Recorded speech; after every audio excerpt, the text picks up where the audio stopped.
So I just woke up this morning, guys, and I look at my phone, I see social media, and I see someone posted a video about people who are supporting the movement for this Black Lives Matter campaign to bring awareness to social injustices or grievances of African Americans, which I don't normally have an issue with. But I see that they're interrupting a campaign rally in Seattle yesterday for Senator Bernie Sanders.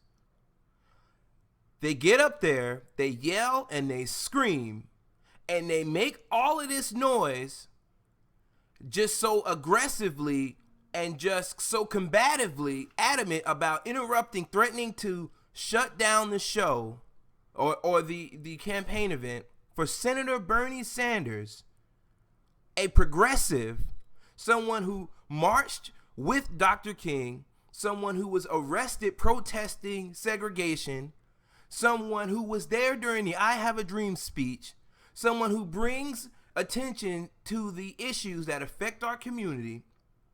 And these women and these men go there and they yell and they scream for the second time, interrupting this event. This pisses me off like you don't understand. It just doesn't make any sense to me. This is why I feel like stupid people should not be activists, because you see all these sheeple. You see these people who just their heart's in the right place. All right, we're getting killed out there. We need somebody who's going to stand up and fight for us. I understand that. I agree with you. Bernie Sanders agrees with you.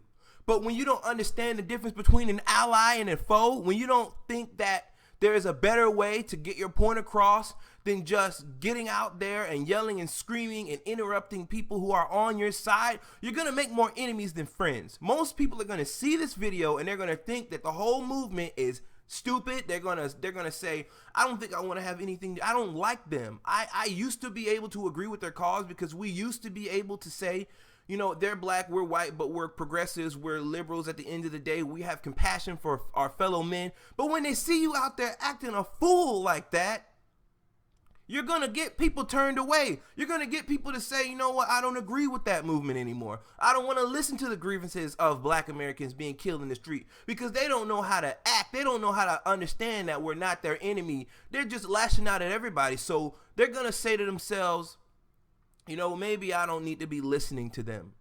We're going to become someone who falls on deaf ears to Americans on the left and the right, because we don't know how to understand the difference between someone who's fought for us, literally been arrested for us, marched for us, and someone who's against our causes. We don't understand where we need to be. We don't understand who should be listening. We shouldn't have to get so violent and aggressive. We shouldn't have to get so angry and combative and disruptive in an event where everyone who's there agrees with us. You're creating enemies in the wrong place. You're forcing your voice out onto a crowd of sympathizers for your cause. You're at the wrong event. You should have been at the Republican debate.